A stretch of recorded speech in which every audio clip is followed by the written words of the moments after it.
Okay, good morning, good afternoon, good evening, everyone. My name is Sarah Angus. I'm the Director of Design and Construction Services for Global Growth and Concepts here at Starbucks.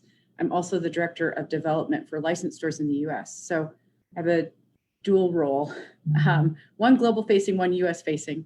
I've spent 25 years in construction. Before Starbucks, I worked for contractors. So boots on the ground, building millions of square feet around Seattle. And that's where I like to play. Starbucks is a new journey for me. I've been here for a couple of years.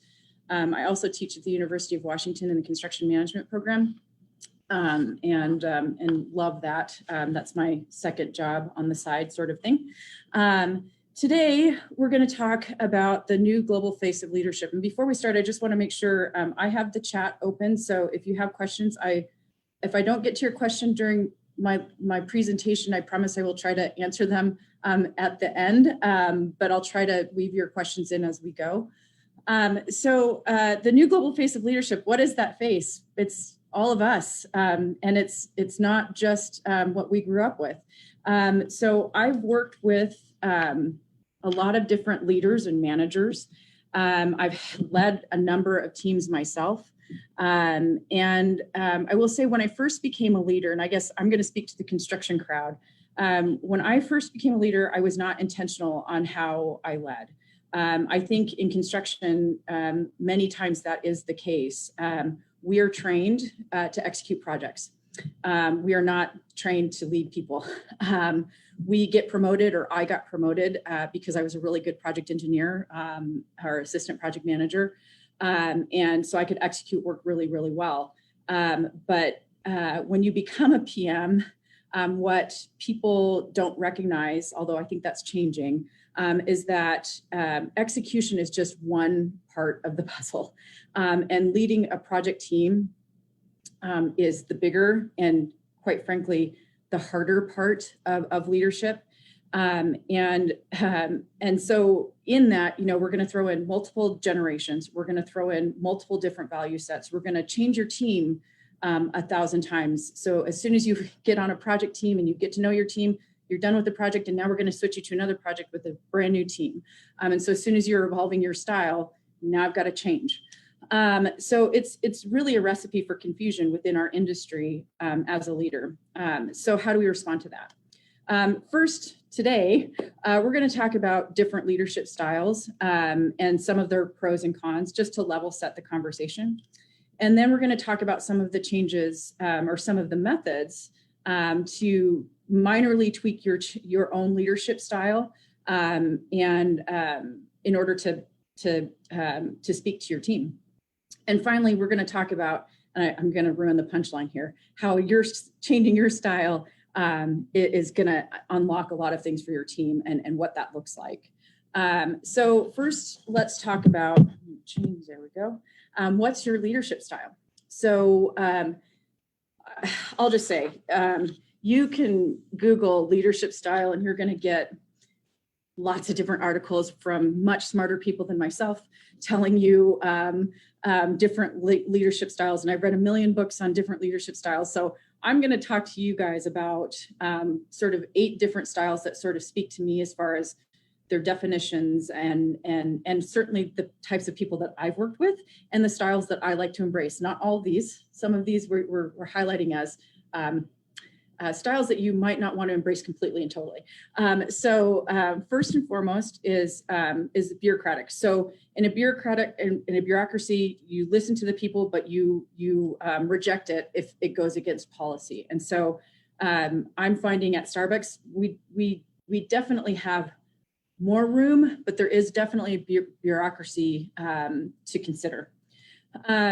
And so let's see, then we move on to strategic or visionary. So a strategic or visionary leader, this is a person that's going to paint a picture, like a big pie in the sky picture, and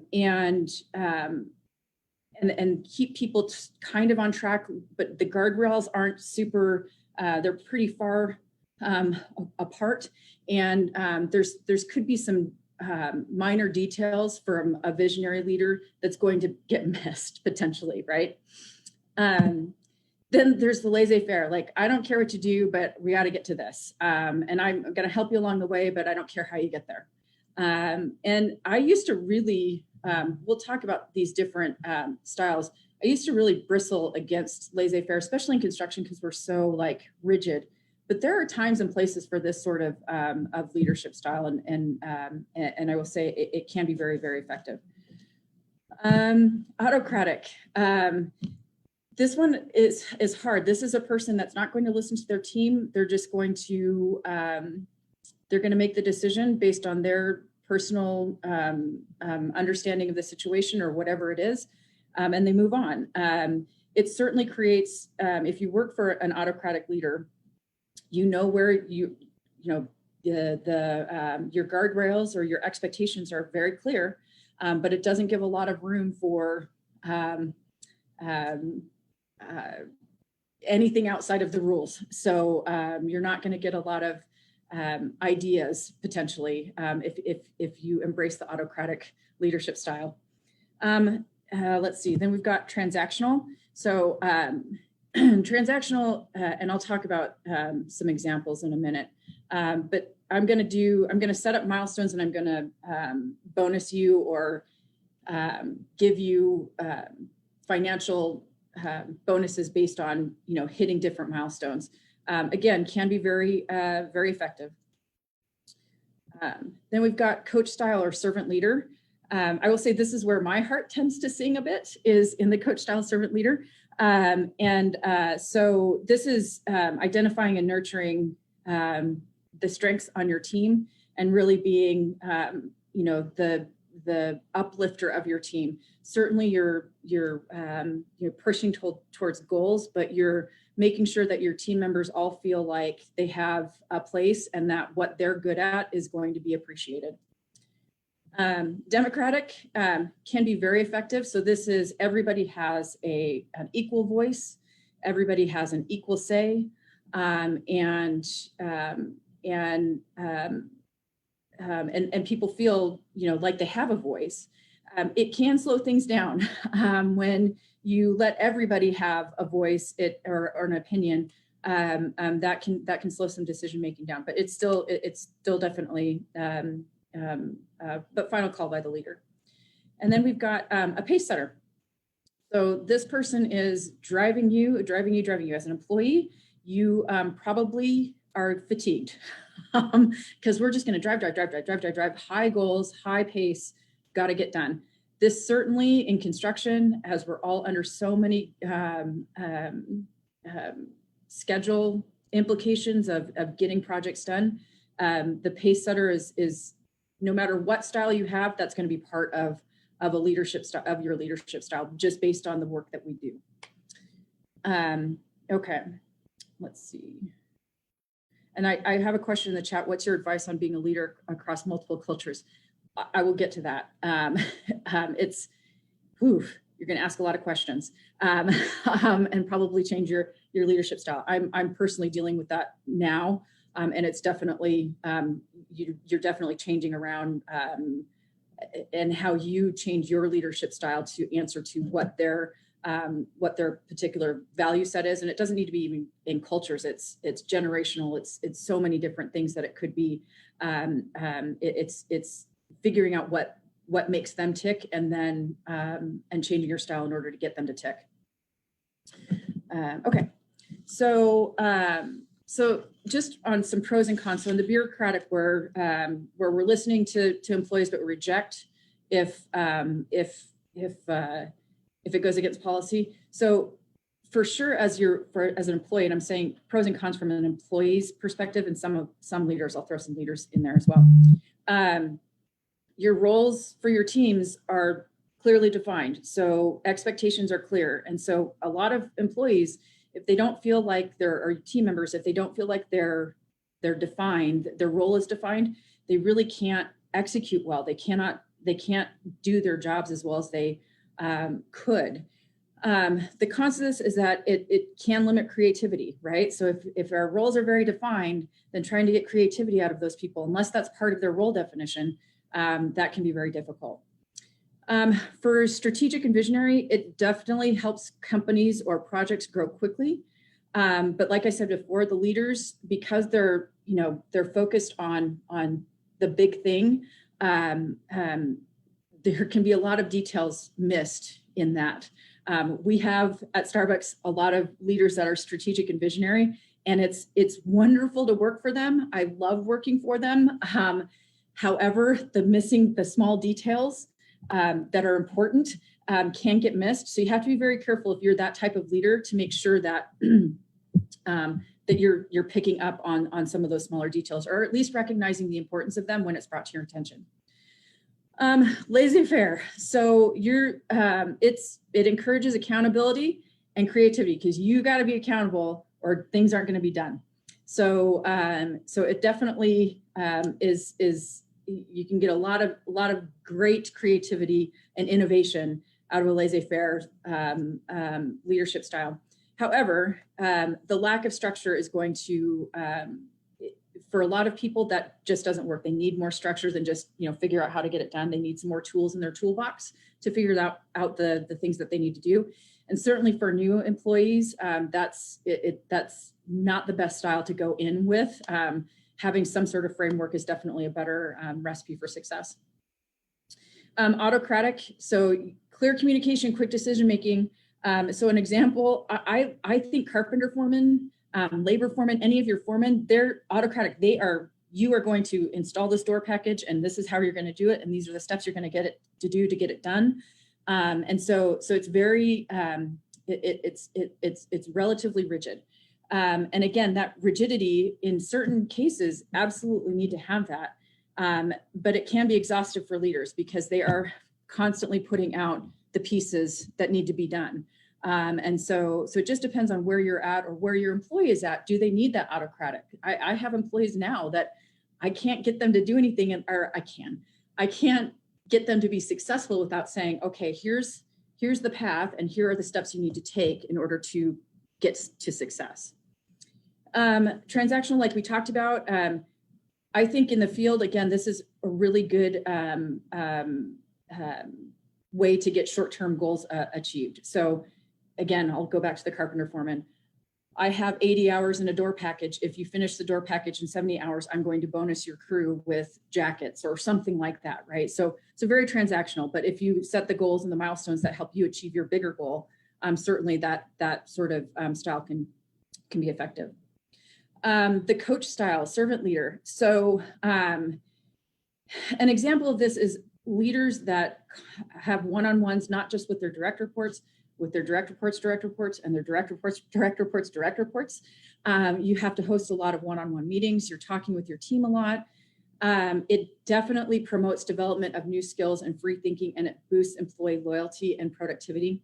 However, for the leader, very time consuming, and it's hard to maintain in a fast-paced environment. So on a job site, for instance, do we have time for meetings? No, we don't. We have to go and get the job done. So it can be difficult to maintain. Democratic. So this one, I think, again, this is another one that we sort of use all the time. It's in our toolbox.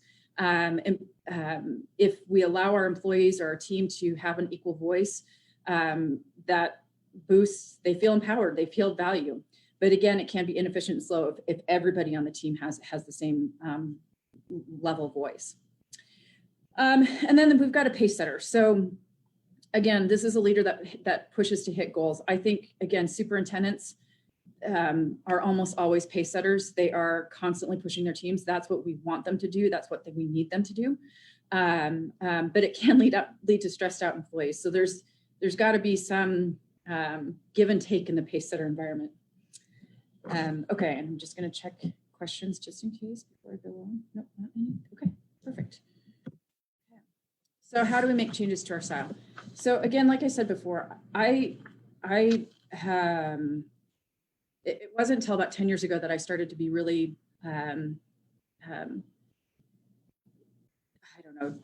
intentional with my leadership styles and really thinking about what is my style, how does my style fit with my team? Because I wasn't getting the results that I wanted, quite frankly. And so self-reflection, first and foremost, and that sounds very hokey and it sounds kind of, well, duh.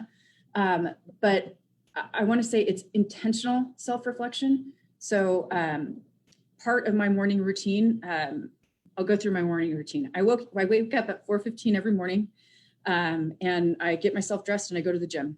And thank goodness the gyms now are open, even in a pandemic.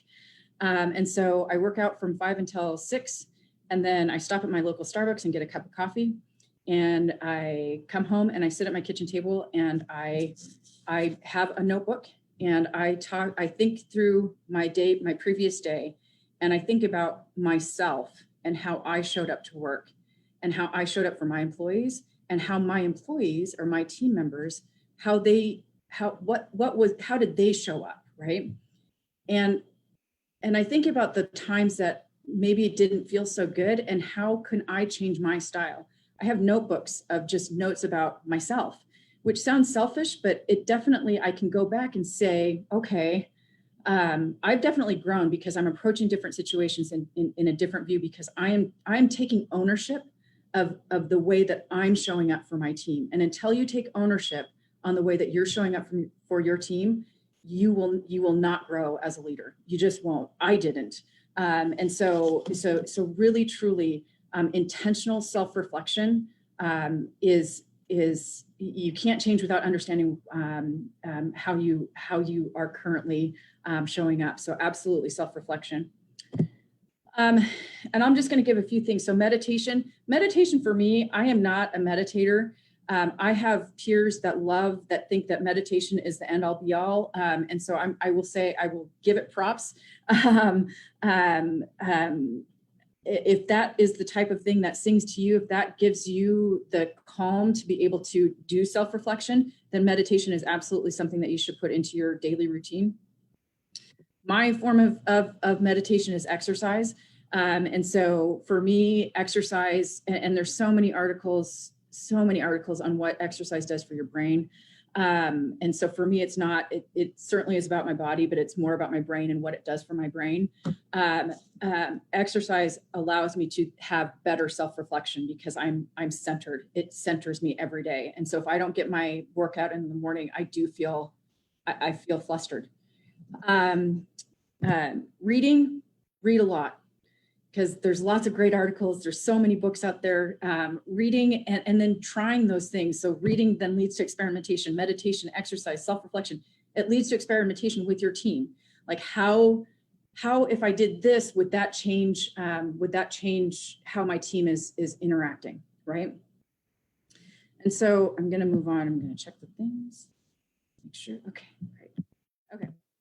So how does changing your style, what does that mean for your team? And this, I mean, it's kind of, again, a duh moment. It unlocks our potential. And I'm gonna sort of finish with telling a story. So about 7 or 8 years ago, I did the biggest project in my career. It was an 800,000 square foot accelerated tenant improvement following a shell core project in a block site. Everything was constrained with a highly demanding rhymes with Glamazon, a client.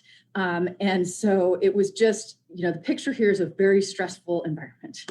And I went into the project. It was right at the beginning of sort of my self-reflection journey. And I went into my team with a mindset of an autocratic pace setter. I'm gonna define everything I'm gonna give everybody exactly what they need to do next. I'm gonna push them. And I went into that project so completely wrong. The first few months were just rough. I was having one-on-one conversations with my team, several performance management conversations. Morale on the site was just terrible. It was awful. And we weren't performing. We weren't getting to our schedule. We weren't getting there. And so I finally just said, okay, I got to stop, because I was just so nervous about being successful on this project. I had to muscle my way across the finish line with my team. I started to just start asking questions. And I think this is where it gets to the heart of it. Asking questions of your team members. What matters to you? What's important to you? It can be personal, it can be professional. What makes you tick? What makes you happy? Those sorts of questions for your team I had to change my entire style, and I had to change my style for my different groups of people. So for my project managers, laissez-faire. Here's the goal, figure it out, guys. I don't care how you get there. If you have a question, ask me. I'm happy to back you up, but you guys figure it out. For my project engineers, it was all about coaching. So I set up this, it sounds silly, but it was School of Sarah. We had it every other week. We had a syllabus, and we had different topics that we would talk about, but they just wanted to learn. And so we did coaching sessions, and then I would do one-on-one coaching sessions. I really dug in with the project engineers so that they felt like they were valued. With my field team, it was transactional. So, hey, superintendents, for door packages, for whatever concrete package, for whatever package it was, we set up milestones, and if they met their milestones or beat their hours, they got rewarded. And so I will say I've had 4 dream teams in my career, and you all know who your dream teams are. This was probably my best dream team. We completed the project with multiple challenges and multiple changes, on time, under budget, made our full fee. And I know for a fact that if I had just kept muscling my way through with an autocratic pace setting mindset, we wouldn't have gotten to where we got. And so making those changes again, asking the questions that need to be asked of your team members, it unlocks their potential. So I'm going to go to the question. I'm done with my talk, so I'll start answering questions. Okay, so what do you wish you knew early on in your career? What would you tell your younger self about leadership? A couple things. So I wish that I understood when I became a project manager that I wasn't just a project manager trying to execute projects, that I was also leading people, because that would have made my life a lot easier if I had approached it in I'm leading people, not finishing projects, and taking that approach first, and the project just gets done as a consequence of the leadership. That I would have been much more successful. Not that I wasn't, it was harder. And I was asking myself a lot of questions all the time, like, why aren't we getting these things done? Well, because you're not letting your team sing. And what would you tell yourself about leadership? It's hard. But it's also rewarding. I would say,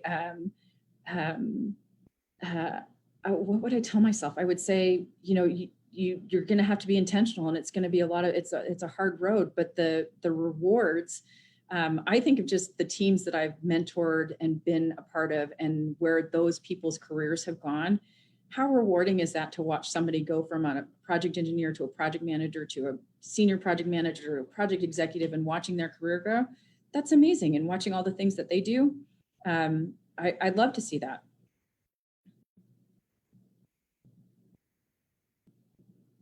Any other questions? It can be about me, it can be about Starbucks, it can be about my previous career, it can be about anything.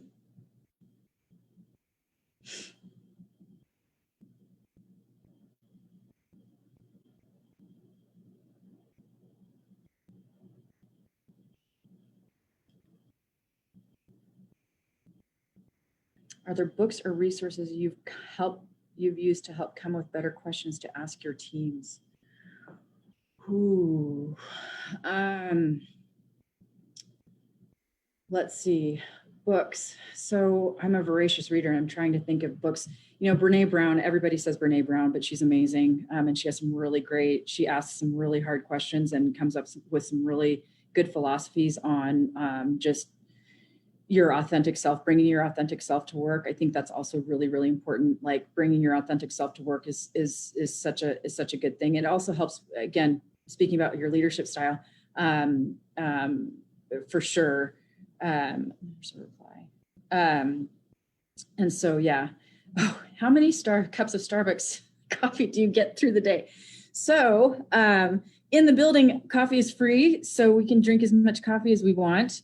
If we're buying coffee at the store, we get 30% off. So it just depends on what you want. But yeah, in the building, it's a little bit scary, because you can, I'll start my day with a quad Americano, and then I'll have another quad Americano, and then I'll have another cup of coffee, and then I'll go get a nitro cold brew, and it's really scary. So I actually kind of like working from home because I'm not drinking as much caffeine. I feel that I have many leadership styles. How should I define one? Should there be one? No. And that's the point, is that your leadership style, I define them so that you can understand where, I like to define them because you can say, okay, this is how I'm being right now, but your leadership style is truly an amalgamation of the millions of different styles that are out there. The 8 that I'm one of those 8 all the time.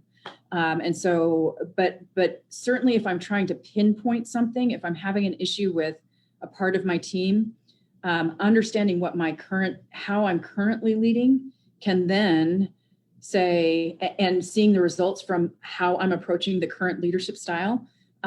If I need to stop being autocratic and become bureaucratic, or if I need to, or try different things. I'm not coaching on this team. I need to start coaching on this team. Does that unlock some potential?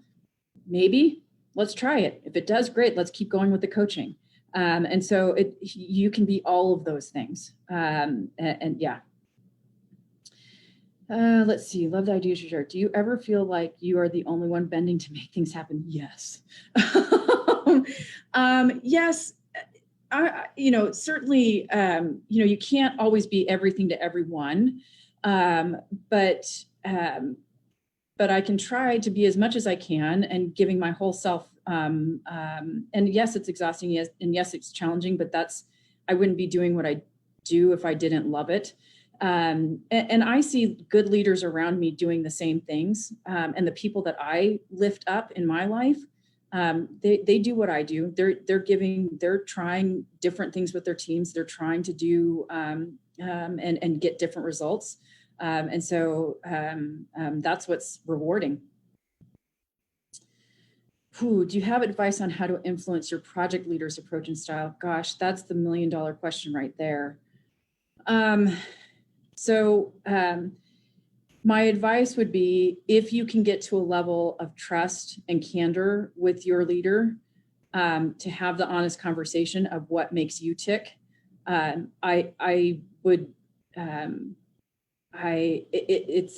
takes courage. It's one of those courageous conversations, and you don't know how it's going to land. So you have to be ready for rejection. But I would suggest that most people, if I were approached, and certainly even people that I work around, if they were approached with somebody that said, hey, that style's not working for me, how about we try this? Great, now I don't have to try to figure it out. So it would be, my advice would be a courageous conversation and creating that trust before you have that courageous conversation. Advice on mentorship and sponsors. How do you find the right person when you're new to an organization? So when you're new, you're there to learn the lay of the land. My mentors don't know that they are my mentors. Okay. So having, certainly there's mentorship programs out there that you can join. Vistage International is one of those that I had been a part of for quite a few years. But outside of like a formal, you just find somebody that you're like, I want to get to know them, even if they're a level up or 2 levels up, and invite them to coffee, invite them to lunch. You don't have to say, can you be my mentor? Just start asking them questions. Most people, especially if you buy them a cup of coffee, they're not going to say no. And so find somebody that you go, I really admire how you lead your team or how you interact with people around you. Get to know them. Again, my mentors don't know that they are my mentors. Okay, it looks like I'm at my time limit.